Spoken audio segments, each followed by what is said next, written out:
begitu mereka melebarkan definisi Melayu di luar batas teritori negara mereka, Anda akan berhadapan dengan Indonesia. Karena Malaydes itu menyadari asal-usul mereka itu dari Indonesia. Namun, di sisi yang lain, definisi Melayu di Malaydes dengan definisi Melayu di Indonesia itu berbeda. Di situ benturannya mulai ada. Jangan kasih kendor.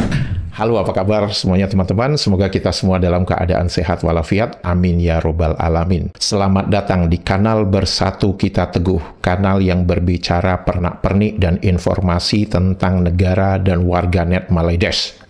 Yang seringkali ajaib itu. Semoga informasi tersebut bermanfaat untuk warganet Indonesia. Teman-teman, sudah hampir lebih dari seminggu saya tidak mengunggah video di kanal ini disebabkan kesibukan saya, dan untuk itu saya mohon maaf. Baik. Oke, hari ini kita ingin berbicara apa? Pertama, saya melihat salah satu kanal YouTube seorang patriot sejati, yaitu Uda atau Mas Harimau Agam Channel, di mana beliau berbicara tentang Bhinneka Tunggal Ika. Dan yang menarik adalah teman-teman bahwa di dalam video tersebut beliau menampilkan video, saya nggak tahu beliau mendapatkan video itu dari mana, tetapi tentang bagaimana suku Jawa di Malaydes itu secara perlahan namun pasti Jawanya itu semakin terkikis di Malaydes. Untuk itu saya ingin teman-teman bisa melihat bersama apa yang dibicarakan oleh Uda atau Mas Harimau Agam Channel ini, dan kita nanti akan melihat dari perspektif saya. Mari kita lihat bersama. Orang Jawa di Malaysia tak sedar. Satu perubahan besar pernah berlaku. Tanpa disuruh, tanpa dipaksa. Dulu, mereka datang sebagai orang Jawa dengan bahasa sendiri, adat sendiri. Tapi semuanya berubah perlahan-lahan. Tahun 1957, Perlembagaan Malaysia ditulis. Dan di dalamnya, ada satu definisi yang ubah segalanya. Jika kamu Islam, bertutur bahasa Melayu, dan ikut adat Melayu, kamu dikira Melayu secara rasmi. Tapi warisan Jawa tak hilang. Ia masih hidup dalam kenduri, marhaban, dan nasi ambeng. Menjadi Melayu bukan melupakan asal-usul. Ia menambah warna pada sejarah kita. Assalamualaikum warahmatullahi wabarakatuh. Salam santun dan salam hormat dari saya. Dan tak lupa, salam akal sehat. Kembali hadir Harimau Agam Channel akan membahas dan mereaksi satu buah video yang sangat menarik menurut saya, ya kan? Kalau dari video ini yang membuat saya menarik adalah konsep perlembagaan di Malaysia, konsep bernegara dalam Malaysia, ya kan? Dari video dinyatakan bagaimana orang Jawa dulunya bermigrasi ke Malaysia. Jadi, jika awak Islam, ya kan, bertutur bahasa Melayu dan beradat istiadat Melayu, maka Anda Melayu. Disitulah konsep perlembagaan di Malaysia. Kita pun harus respect. Begitu cara orang itu berlembaga, bernegara di Malaysia. Tapi kita mempunyai konsep bernegara yang jauh berbeda. Sangat jauh berbeda, ya kan? Di Indonesia, mungkin kita serumpun Melayu. Betul, rumpun Melayu. Tapi suku bangsa tak semuanya Melayu. Itu yang kami di Indonesia sangat menghargai. Makanya konsep kami di Indonesia itu kami adalah Bhinneka Tunggal Ika. Berbeda-beda tetapi tetap satu, ya. Perbedaan kita di situ dalam konsep bernegara. Pada saat di Malaysia, orang Bugis dikatakan Melayu, orang Jawa disebut Melayu, orang Aceh dikatakan Melayu, orang Minang katakan Melayu, orang Batak disebut Melayu. Semua dimelayukan. Berbeda dengan Indonesia. Kami sangat menghargai adanya suku-suku yang ada. Makanya konsepnya itu Bhinneka Tunggal Ika. Nah, teman-teman sudah melihat bersama ya video yang direaksi oleh Mas atau Uda Harimau Agam Channel. Kemudian bagaimana posisi Mas atau Uda Harimau Agam Channel menyikapi tentang apa yang dikatakan di dalam video tersebut. Dan saya yakin Mas Harimau Agam Channel ini adalah seorang patriot sejati, di mana beliau mengatakan dengan jelas bahwa itulah konsep Melayu yang dimiliki oleh negara Malaydes. Sedangkan di Indonesia, konsep bernegara kita itu berbeda. Nah, saya menjadi tertarik untuk membahas apa sih definisi Melayu menurut Malaydes dan apa definisi Melayu menurut Indonesia. Menurut Indonesia, Melayu itu adalah salah satu suku bangsa yang ada di Indonesia. Melayu adalah salah satu elemen penting atau unsur penting selain suku-suku bangsa yang ada di Indonesia, seperti Batak, Jawa, Minang, Papua, Manado, Bugis, Madura, Sunda, dan sebagainya, dan sebagainya. Ada sekitar berapa? 700 lebih suku bangsa yang ada di Indonesia. Kita bisa melihat yang dimaksud dengan Melayu di Indonesia itu adalah murni sebuah etnis, murni sebuah suku bangsa yang tetap terjaga kelestarian budaya dan bahasanya. Anda tidak akan mungkin melihat orang Melayu di Indonesia mengatakan bahwa angklung, gamelan itu adalah budaya orang Melayu. Dari sini kita bisa melihat bahwa definisi Melayu di Indonesia itu adalah murni berbicara tentang etnis, berbicara tentang suku bangsa yang membentuk Indonesia. Sekarang mari kita lihat apa sih yang dimaksud Melayu di Malaydes. Melayu di Malaydes itu adalah sebuah status. Melayu di Malaydes tidak berbicara tentang etnis, tidak berbicara tentang suku bangsa tertentu yang dimengerti oleh Indonesia. Mengapa? Teman-teman bisa melihat sendiri tadi bagaimana Malaydes mendefinisikan Melayu, yaitu beragama Islam, bertutur bahasa Melayu, dan menjalankan kebiasaan atau adat Melayu. Jadi, siapapun yang beragama Islam, bertutur bahasa Melayu, dan menjalankan kebiasaan-kebiasaan orang Melayu, maka status orang itu secara politis itu sudah menjadi Melayu. Apakah sistem itu ideal? Kalau kita melihat dari perspektif Indonesia, itu sangat-sangat tidak ideal. Karena itu ada pemaksaan. Dan itu juga akan mencemarkan kemurnian Melayu itu sendiri. Kenapa? Kita ambil contoh ya. Mungkin teman-teman melihat ada video yang sedang berseliweran seorang keturunan. Jadi seseorang yang ibunya Arab, bapaknya itu dari Pakistan ya kalau nggak salah.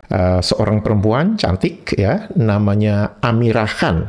Nah, kalau udah namanya Amirah Khan, kita tahu Khan itu biasanya udah dari Pakistan, bapaknya.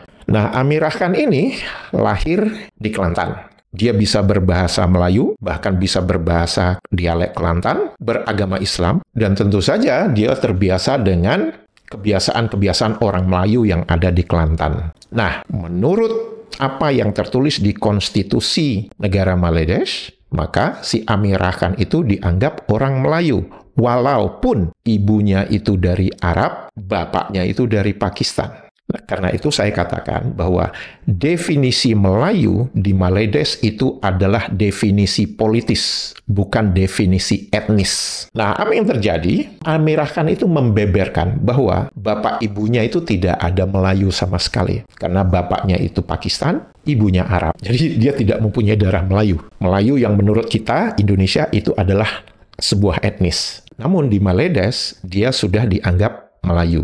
Karena apa yang tertulis di undang-undang mereka yang mengatakan kamu akan menjadi Melayu kalau kamu beragama Islam, bertutur bahasa Melayu, dan melaksanakan kebiasaan-kebiasaan atau adat istiadat Melayu. Saya juga nggak tahu adat istiadat Melayu itu jadinya akan seperti apa. Kalau misalkan seperti Amirah Khan yang tidak mempunyai darah Melayu sama sekali di dalam keluarganya, saya juga nggak tahu bagaimana maksudnya adat istiadat Melayu kalau orang Bugis, dua-duanya Bugis, kemudian berada di Malaydes langsung jadi Melayu. Saya juga nggak tahu apakah adat istiadat Bugis itu dianggap sebagai adat istiadat Melayu juga. Ini menjadi menarik karena saya pernah mendapatkan satu kasus ya, di mana teman saya ini, beliau seorang wanita, bapak ibunya itu orang Tionghoa. Atau kalau di Malaydes disebutnya orang Cina. Bapak ibunya orang Tionghoa, namun karena bapak ibunya itu melarat ya, susah saat itu,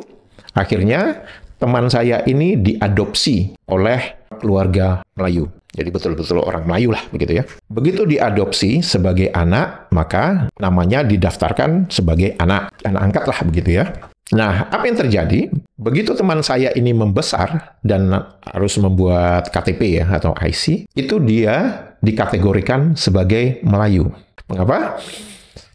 Karena dia beragama Islam, bertutur bahasa Melayu, karena orang tua angkatnya berbahasa Melayu, dan adat istiadat Melayu. Dia sudah memenuhi 3 syarat tadi, maka di dalam KTP-nya itu dia menjadi Melayu. Walaupun secara darah dia tidak mempunyai darah Melayu, karena orang tua biologisnya itu Tionghoa. Nah, apa yang terjadi teman-teman? Dia menikah dengan seseorang yang mempunyai asal-usul dari Malaka yang berketurunan Portugis. Nah, calon suaminya masuk Islam, menjadi mu'alaf, mereka menikah.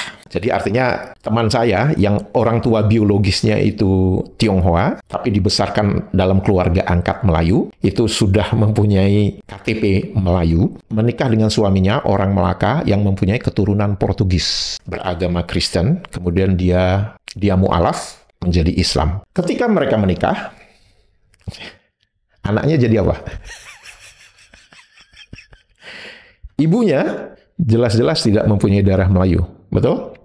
Bapaknya jelas-jelas tidak mempunyai darah Melayu, keturunan Portugis. Namun karena pasangan ini beragama Islam, ya, karena teman saya itu beragama Islam, suaminya juga beragama Islam, anaknya lahir.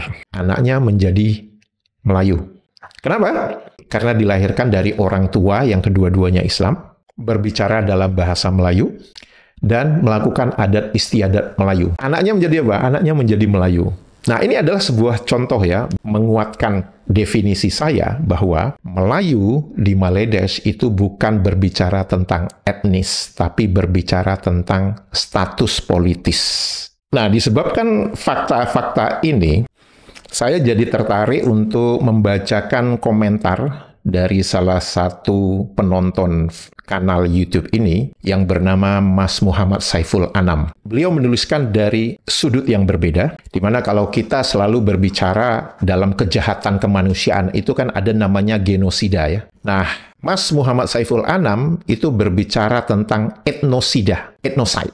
Apa sih yang dimaksud dengan etnoside atau etnosida itu? Mari kita baca bersama apa yang dituliskan oleh Mas Muhammad Saiful Anam. Apa itu etnoside atau etnosida? Etnoside adalah proses penghancuran budaya suatu kelompok etnis tanpa harus membunuh orangnya secara fisik, berbeda dengan genosida. Menurut definisi UNESCO, ethnocide is the deliberate and systematic destruction of the culture of an ethnic group. Apa ciri-cirinya etnosida itu? Penghilangan bahasa asli, penghapusan adat dan tradisi, penyeragaman identitas melalui tekanan negara, hilangnya memori kolektif suatu kelompok. Nah, apakah pemelayuan atau apa yang dibuat oleh negara Maledes, di mana kamu mau berlatar belakang Jawa, Minang, Batak, Bugis, Sunda, begitu kamu beragama Islam, begitu kamu bertutur bahasa Melayu, begitu kamu melakukan adat istiadat Melayu, maka kamu dianggap Melayu. Apakah pemelayuan itu dianggap etnosida? Argumentasi ya, ini etnosida. Mengapa? Negara secara hukum mengganti identitas etnis dari Jawa, Bugis menjadi Melayu. Dan itu sesuai dengan apa yang tertulis di dalam konstitusi Maledes. Yang kedua, budaya asal tidak diberi tempat di pendidikan formal atau kebijakan budaya. Teman-teman perhatikan nggak? Mereka saat ini justru ingin mencari budayanya ke Indonesia. Oleh karena itu, mereka mengklaim reog, mereka mengklaim gamelan, mereka mengklaim angklung, ya, sebagai budaya Melayu. Itu tidak diajarkan di pendidikan formal, tetapi Maledes itu menyadari bahwa mereka tidak mempunyai budaya asli. Jadi saya katakan bahwa mereka ini adalah bangsa yang sedang mencari identitasnya. Kemudian, bahasa daerah dibiarkan punah tanpa ada upaya revitalisasi. Kita melihat bersama bahwa dalam komentar-komentar yang dituliskan di dalam kolom komentar itu banyak orang yang asal-muasalnya dari Jawa. Saya tahu karena beberapa namanya itu nama Jawa banget gitu ya. Tapi dia mengatakan bahwa saya orang Melayu gitu kan. Bahkan ada orang yang marganya itu Lubis. Di Indonesia kita tahu kalau udah Lubis itu udah pasti orang Batak. Tapi dia lebih Melayu daripada Melayu gitu. Ya udah biarin aja, itu urusan dia. Namun, kita berbicara sekarang tentang fakta bahwa yang namanya Lubis itu adalah orang bersuku bangsa Batak, tidak pernah bersuku bangsa Melayu. Itu menurut di Indonesia. Namun, mungkin karena Lubis ini beragama Islam, bertutur bahasa Melayu, melaksanakan adat istiadat Melayu, yang saya juga nggak tahu apa itu adat istiadatnya, maka dia secara politis Melayu. Namun, secara etnis, menurut definisi Indonesia, dia bukan Melayu. Dia Batak. Kalau kita melihat kamus bahasa Indonesia versi Rojak, begitu banyak kosakata bahasa Jawa yang ada di dalam kamus mereka. Namun, kosakata Jawa itu tidak digunakan. Mengapa? Karena orang keturunan Jawa yang ada di Maledes itu sudah tidak bisa berbahasa Jawa dengan baik. Kalau bisa saya katakan mungkin orang Jawa, orang keturunan Jawa di Maledes itu tidak sampai 20% yang masih bisa berbahasa Jawa dengan fasih. Itu yang disebutkan bahasa daerah dibiarkan punah. Maksudnya bahasa Jawa, bahasa Batak, atau bahasa Bugis dibiarkan punah tanpa ada upaya revitalisasi. Kemudian generasi muda tidak tahu asal-usulnya akibat tekanan sistemik untuk melebur. Seperti ada beberapa komentar dari warganet Maledes ketika saya berbicara tentang asal-usul, kapan warganet Maledes akan mengaku mereka asalnya dari Indonesia. Itu ada satu orang membalas video saya dengan mengatakan, sampai kiamat 10 kali pun saya tidak akan mengakui saya dari Indonesia. Dan saya yakin nenek moyangnya pasti berasal dari Indonesia. Ya udah biarin aja. Itu kan sesuai dengan Malin Kundang ya, dengan sifat-sifat Malin Kundang. Udah biarin aja. Nah, berikutnya yang dituliskan oleh Mas Muhammad Saiful Anam, tapi uniknya tidak ada kekerasan terbuka atau larangan eksplisit jadi Jawa. Nah, itu kita lihat ya komentar dari warganet Maledes yang mengatakan bahwa enggak, kami menghargai orang Jawa, tapi di sisi yang lain mereka mengatakan Jawa itu hama. Jadi mereka itu bermuka dua. Jadi di sisi yang pertama mereka mengatakan enggak, kita menghargai orang Jawa, tapi di sisi yang lain mereka mengatakan Jawa itu hama. Kalau dikatakan bahwa tidak ada kekerasan terbuka, sekarang justru menunjukkan kalimat Jawa hama itu menunjukkan itu sebenarnya sebuah kekerasan dalam bentuk perundungan atau bullying. Dengan mengatakan Jawa itu hama. Ya, mungkin mereka ingin menutup asal-muasal mereka bahwa, oh enggak, dia bukan Jawa, dia Melayu.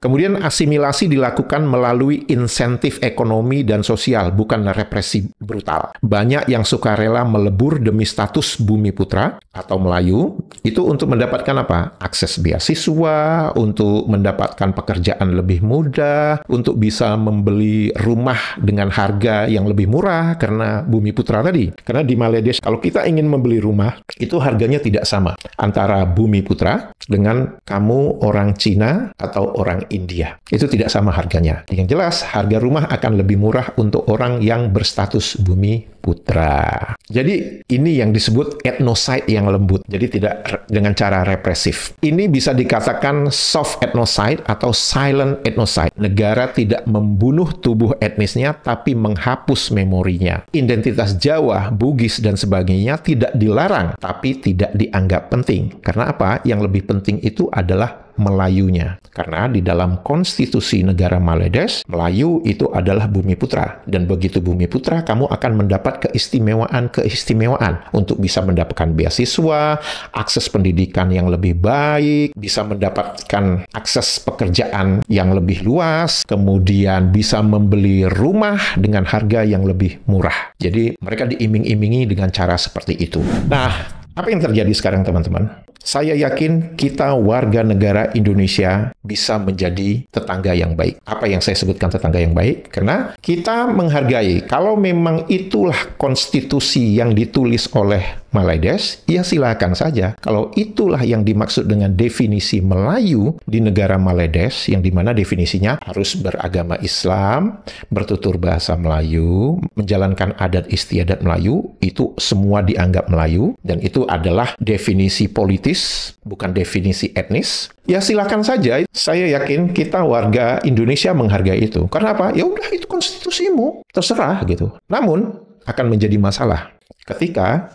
Malaydes mulai melebarkan apa definisi Melayu itu di luar dari batas teritori negara mereka. Begitu mereka melebarkan definisi Melayu di luar batas teritori negara mereka, Anda akan berhadapan dengan Indonesia. Mengapa? Karena Malaydes itu menyadari asal-usul mereka itu dari Indonesia. Namun, di sisi yang lain, definisi Melayu di Malaydes dengan definisi Melayu di Indonesia itu berbeda. Dan benturan itu semakin besar ketika definisi kosakata Nusantara yang dimengerti oleh Indonesia dengan definisi kosakata Nusantara yang dibuat oleh Malaydes itu berbeda jauh. Definisi Nusantara menurut Kamus Besar Bahasa Indonesia adalah kepulauan yang ada di Indonesia. Sedangkan definisi Nusantara di Kamus Bahasa Indonesia versi Roja itu adalah kepulauan Melayu. Di situ benturannya mulai ada. Kenapa?